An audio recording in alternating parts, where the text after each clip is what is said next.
But we're glad you're here. We're glad you're here. Happy Sunday. Happy Sunday. Maybe Monday. Maybe Monday. Whatever day. Whatever day. We're glad you're here. We're glad you're here. Maybe Tuesday. Maybe Tuesday. Maybe Wednesday. Maybe Wednesday. Or Thursday. Or Friday. Oh. Or Saturday. Or Saturday. Hey. We got a show for you today. Hey. We got a show for you today. Hey. We gonna get it. We gonna get it. We always write little songs. Mm-hmm. We're so happy to see y'all. One more again. Yeah.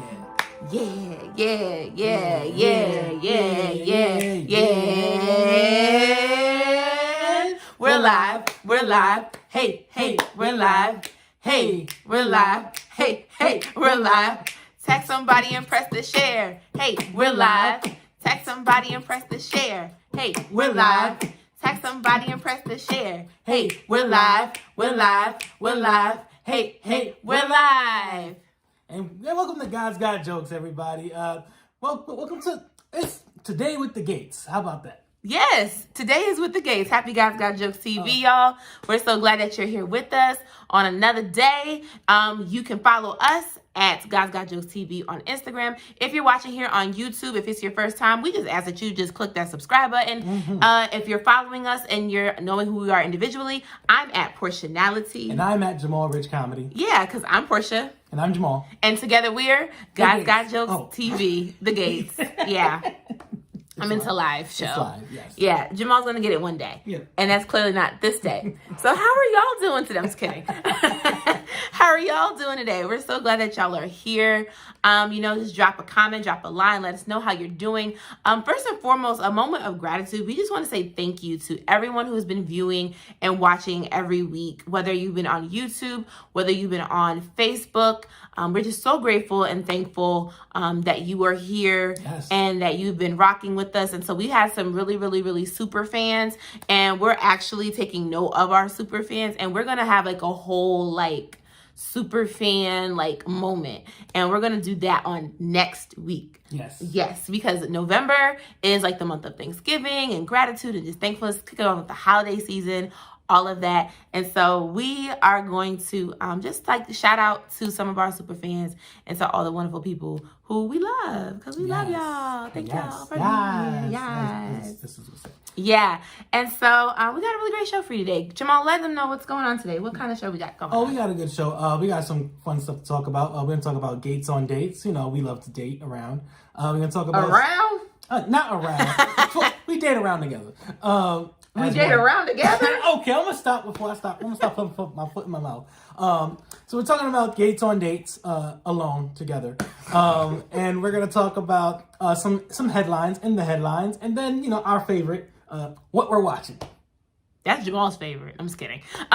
Everyone's favorite. Everybody loves what we're watching. I like what we're watching. Yeah. I like a lot of things. Actually, what's one of my favorite segments that we do? I love when we play games. Ooh. Games are always fun. I always like games. I like talking about what we're watching because, listen, you always trying to find something good to watch. And we're those people to help you do that, right? What we're watching. Especially in 2020. Hello. It was the year of we were all watching something. Yeah. So let's go ahead and get it started. Gates on dates. Yes. So this week, we go on several dates, but this week was special because it was impromptu. We were just in the house, and I was just like, Portia, let's just get out the house. And we went to a little dinner date. Mm-hmm. And then what I did was, I don't drive, so I just put something in the GPS, and I told her to go there. And then we came home, and then we had karaoke night. Yeah, we did. So it was really cool because I'm one who likes surprises, okay? I really do like surprises, even though I'm really difficult to surprise. Yes. The best way to surprise me is just to say this is what we're doing and just have a plan, right? You can't just be like, oh, what we're going to do is, nope, you just need to come on and say, Portia, grab your coat, we're going. Oh, okay, what we doing? You'll see when we get there. Oh, we're going somewhere. Great. I'm that kind of person. So we went, he put in the GPS because he said he can't drive. So he says, Portia, grab your keys and get in the car and listen to the GPS. Right. So and that's exactly what I did. I'm a New Yorker. Right. And it took us to dinner, and we went to dinner. It was cool. We ate. You know, we looked into each other's eyes. You know, we looked into each other's soul. Cause when we're home, like we actually eat dinner just like this, like Right.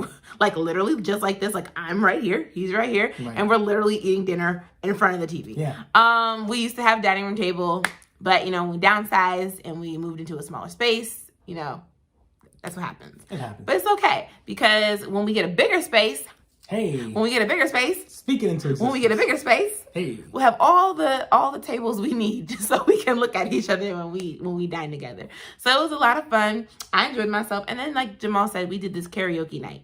And so karaoke night, we did some songs. I don't even remember what songs we did. Do you remember some of the songs we sang? I know you were singing your heart out on some Britney Spears "Hit Me Baby One More Time." Oh yeah, I did. Oh, and Carrie Underwood. That's the name. Before He Cheats. Yeah, I like that song. Yeah, it felt like a warning. Well, I don't think you would ever do that. I don't. I would never. But it was kind of like you were singing it to like, don't you ever try it. Like, don't you ever think about it. Listen. Because this is what could happen. Listen, Carrie Underwood's, you know, Before He Cheats is, you know, the white girl version of Jasmine Sullivan's I'll Bust the Windows Out Your Car. Like, you know, it's that, right? It's like... That's very true. It is. Think about it. She says, I'll cut my key into the side of his pretty little souped up 4-wheel drive, right? And she's like, I'll carve my name into the leather seats, right? It's a fun song. It's a fun karaoke song. I know I gave you, I think, a Journey song. No. So what we did was we picked each other's songs that we had to perform on karaoke night just to add a little bit extra seasoning to the fun. Yeah, and then we did like a duet to Bohemian Rhapsody. Listen, if you can't sing Bohemian Rhapsody with your spouse, like, what are you doing? Like, that should be so much fun. Ooh, we gotta mention, like, you thought you were gonna throw me a curveball by having me perform a Dolly Parton song. Oh, yeah! I had no idea what the lyrics were, but I still killed it. 9 to 5. I don't know the words. Yep. I don't know words either, but I like the song because it's such a doom doom. Yeah, it's upbeat. It's fun. It is a really fun song. And I can relate. Like, it's about she's tired of working and giving someone else taking the credit. Hallelujah. Yeah. I know that feeling. So, hello. Yeah, so shout out to you, baby, for all of those great fun you know, games that we did in terms of like date night, karaoke night, at home, right? We went out to dinner, but we did karaoke night at home. Yeah. And we had dessert and it was a lot of fun. Like I really enjoyed it. Like I really enjoy just doing fun stuff with Jamal. Like Jamal is like a very creative, innovative person and it's always lots of fun. Oh, thank you, baby. Yeah, and you know, when we get back out into the world to really like do some stuff, I think karaoke night will be one of those fun things that we get to do together. Yeah. Because that's something that we didn't actually do. Like you and I, like actually going out for karaoke. Yeah, like I would enjoy that if we ever get it. But yeah, I hope someone wiping the mic down. Yeah. You know, all that. So yeah, I really had a lot of good fun. So that's something that y'all can do karaoke night. Like it's not the first time we've done karaoke night at home, but it was a good reminder because we hadn't done it in a long time. And we also played that other game where you were doing your karaoke on your phone singing. Oh, Smule. Yeah, that's it. I was doing Etta James At Last and he was doing A Whole New World. But here's the problem. He could, like in our recordings, you could hear Jamal in the background singing, and then you can hear me in his background, and it was just like, it didn't. It was go interesting. too well. Yeah, we thought we could sing together, and apparently it was a solo thing. It was a solo thing, and we didn't want a solo thing. We wanted a together thing because you know that's what we do. We like to be together. Yeah, we went to like the hottest internet karaoke bar there is, called YouTube. And it works. Which you're watching us on right now. Right. And so press subscribe. Give us a thumbs up. But yeah, what are some of y'all favorites? You know, listen to chat, list in the drop, you know, the comments. What's your go-to karaoke song? Exactly. Like everybody has a go-to karaoke song. Do you have a go-to karaoke song? Like one of your songs that's like that's my jam. Oh, yeah. I Want It That Way, Backstreet Boys. Okay, cool. What's yours? I don't really have one. I don't. Like I imagine like I'm trying to get one. But I don't really have like a go-to karaoke song. Like, I just like singing in general. She does. I love, like, every day is karaoke here. Like, I'm always singing, like, all day long. Well, not all day long, because there are tasks that require me to actually focus. But, you know, it's all good. She's not focused when she's singing. Yeah, no. But you know, you're not, because it's a whole production. It is. It is. It is. You know what's so funny, though? Since we're, like, talking about dates and, like, updates and stuff like that, since we're, like, in that space, I just want to mention, because we were talking about, like, music and stuff like that. Yeah. It's a little slight segue. A new release, just released, Portionality Media, LLC, newly released podcast called The Womanist Salon, shameless plug.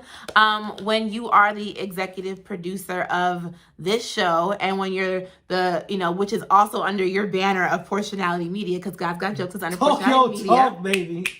When you get when you have that right, you can cross promote your stuff on your platforms. Talk, baby. Yeah. So, as executive producer of God's Got Jokes, and the host, co-host, and also you know, under the big boss lady, the chief creative officer of Portionality Media. Right? Yeah. I would like to insert that available now as of today, this Sunday, today.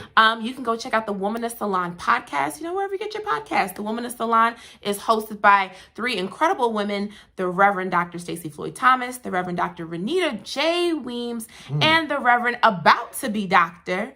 Melanie Jones. And so I am so very excited for them. Congratulations on their launch, and I'm really super excited. So go check out the Womanist Salon podcast. Yes. They are incredible. You know, I'm, you know, producing and, you know, sound engineering, sound designing, all that great stuff. Beautiful. And distributing. Hey. So go check that out. I'm really, really excited for them. I'm really, really proud of you. Thank you. I'm doing something that I genuinely love, and I'm like, you know what? I just have to embrace the call of my creative ability. And I've always been creative, but I just, like, you know, in terms of just, like, really, like, making this an entity and, like, letting it live. Yeah. So I just wanted to mention that as I cross promote on all of my platforms, because that's what I do. Bloop. And y'all will just love it. It's good Womanist Salon shop talk. Like, if you've ever been to the beauty salon, this is good shop talk. So I would say, you know, go check it out. Yeah. So let's segue over into some headlines. In the headlines, Jamal, go ahead. Ooh, okay. This week, you know, it came out that this hashtag that was trending called End SARS in Nigeria, and I just think we need to talk about what exactly that is. Mm-hmm. So, SARS is a police task force in Nigeria. SARS actually stands for Special Anti-Robbery Squad. It was established so that to prevent robberies and people getting robbed. It was meant to end the robbery and get people back their stuff. What ended up happening over time was this squad, this task force, ended up bribing people and profiling people who had on nice clothes, and essentially started robbing them, and then said, give us your stuff or we're going to say that you robbed somebody and we're going to apprehend you. And then eventually, when people started protesting that, it led to SARS killing people. And then what the government did was they tried to end SARS, and then they opened up a new task force called SWAT. But the thing is, what they did is they just recruited everybody from SARS and put them in SWAT, which doesn't solve the problem at all. And then now the more people protest in Nigeria, the more people are dying. And it's just another form of police brutality. It's another form of, it's essentially genocide, because you're just killing people for no reason. And nobody should have to live like that, no matter what country you're in. Black Lives Matter here, Black Lives Matter in Nigeria, in Africa especially. And, you know, we as a people, if we're going to embrace our African roots here in America, I feel like we need to bring awareness to everything that's happening overseas as well. So if you're going to hashtag End SARS, I just wanted to give a little insight. That's what that is. That's what's happening over there. please, please, please, let your media outlets know. Tag them in the hashtags. If you have friends over there who may be posting videos on their social media, or share it and tag all the media outlets, all the news outlets, and please bring awareness to it so that we can bring change over there. Yeah, it's so important to acknowledge the fact that we are global citizens, right? Yes, we are U.S. citizens. Like we are U.S. citizens. And I know that our show is predominantly, in the United States, right? But that does not mean that we do not have a global responsibility, right? We're going to get into the U.S. politics because, I'm going to talk about that. But in terms of us being global citizens, we should very much be aware and looking to news outlets that don't just primarily focus on the United States, but looking at like BBC, which is over in Great Britain, looking at some of the other news outlets around the globe that are credible sources. Also looking to local activists and people who are on the ground, right? And not just hearsay, but also looking at the accounts and looking at the news of the activists and people on the ground in Nigeria specifically. But there's so many things that are happening in the motherland right now, and from Nigeria to South Africa to Cameroon, to Senegal, to Liberia. There are to the Congo. There are so many things happening, and we need to make ourselves not just only aware, but pointing to the right resources and actively becoming a global citizen. And so that is something that we really want to encourage people to educate themselves and to understand. Like, for instance, there was a lady, Blue, particularly a Caucasian woman, who came for me and saying like, oh, this is not genocide, that is not what this is. And I was like, excuse me, like, to say, if the people themselves, these young people specifically, right, these are youth who are saying what this is in their nation, you as an outsider don't have the right to name them for them. They get to name themselves for themselves, right? You don't get to tell protesters and the people of Nigeria who they are and who they are not, and what is happening in their country. You don't get to do that, especially as a white American. You don't get to do that. You don't get to tell oppressed people how they're being oppressed. Hello. You just don't. Hello. That's like telling me,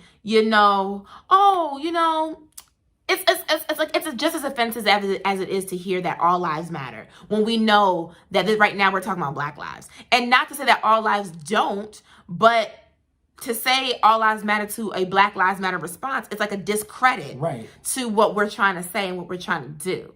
So hashtag #EndSARS, but don't let it just be a hashtag. It's a movement. It's a global movement.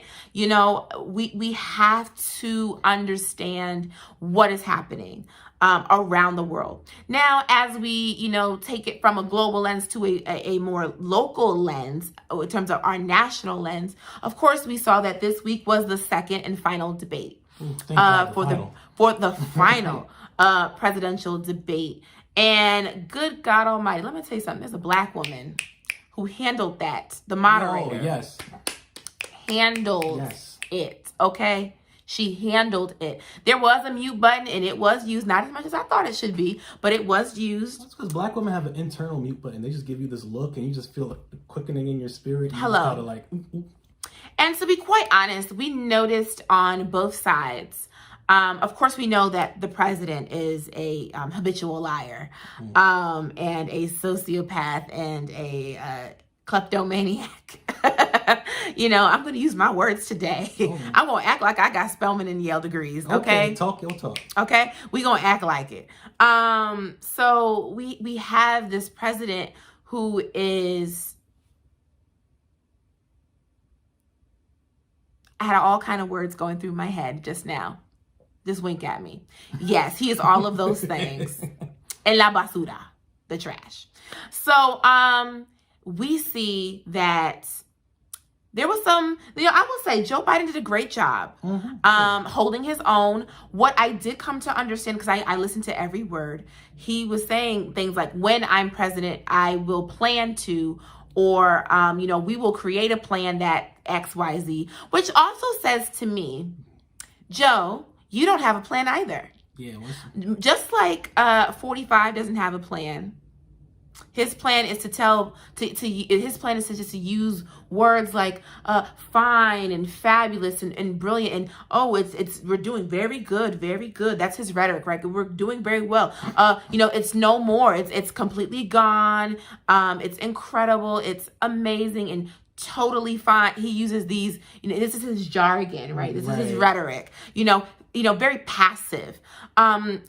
Joe Biden has a very direct way of speaking. However, between those lines in his rhetoric, I can also hear that there's no concrete plan either. Right. So I essentially say we's in trouble either way, but you still need to vote. Yeah. We in trouble either way. Well, hopefully you already voted. Hello, because we voted. Right. Yes, we did. We casted our ballots. So vote. Yes, Joe Biden is the better candidate. He is not a perfect candidate, and we're not looking for perfection. We are looking for an honest, decent person.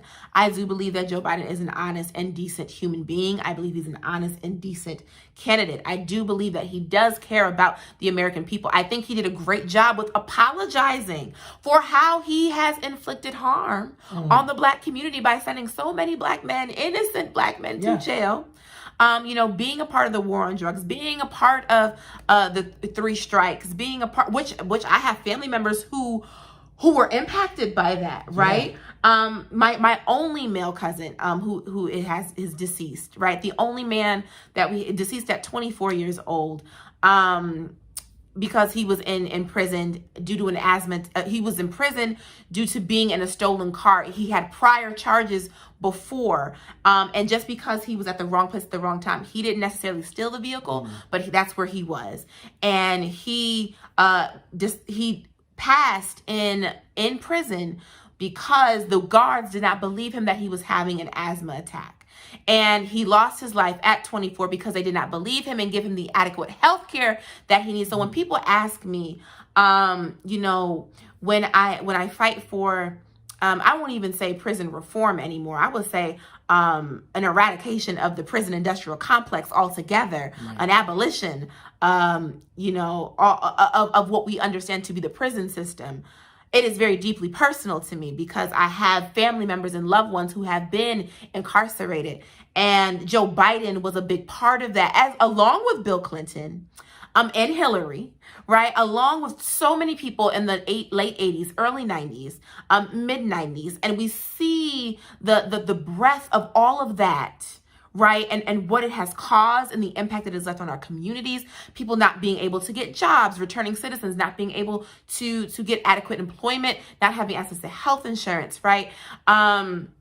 There are so many layers to this. And so Joe Biden was apologetic. He owned it, right? Accountability. He owned it. You can't rewrite the past, but you can own what you did, and he did that. That is something that 45 refuses to do and does not know how to do. He does not know how to take responsibility. And so when we think about the last 4 years, when we go to the voting polls, when we vote, when we mobilize and we get the 64% of Black men that don't think that Joe Biden or Kamala Harris are suitable candidates. You heard that number, because there's only 36% that actually believe and support. When we think about the 94% of women who are voting and are making a stand and standing up and making a choice, 94% of Black women, specifically. When we see those numbers, when we think about these politics, when we think about these things, we have to be ever so mindful that the current president is not taking responsibility for his actions. And therefore, we have to act with the intention that we deserve someone who's going to care and love and take care of our country, and put the people first, the American people. And I'm not saying that Joe Biden is perfect. I don't know all of his laws and all the things he's going to do and his plans and stuff like that. I know he's got this thing coming called Biden Care. How about you just keep Obamacare and make an amendment? Why you got to put your name on it, Don't erase the Black man's name. The man who gave you a job. Right. How about that? Yeah. So don't erase Obamacare. Keep it Obamacare.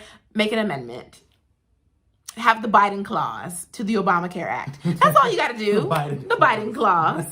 The Biden clause to the Obamacare Act. Get into it. So, yes. So I do believe that we need to go ahead and vote. We need to voice our opinion. We need to get this dude at the White House.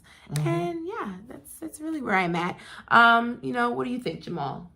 Yeah, I agree. Like, we need to vote. And you spoke about how the prison industrial complex affects people. And one thing I want to mention, I want to make sure if you feel like too many black men and black women, black people have been going to jail, make sure you vote, because once you're in jail and you come out, you no longer have that right to vote anymore. So you're not just voting for yourself and things that affect you, you're voting for the other people who can't vote and how things affect them.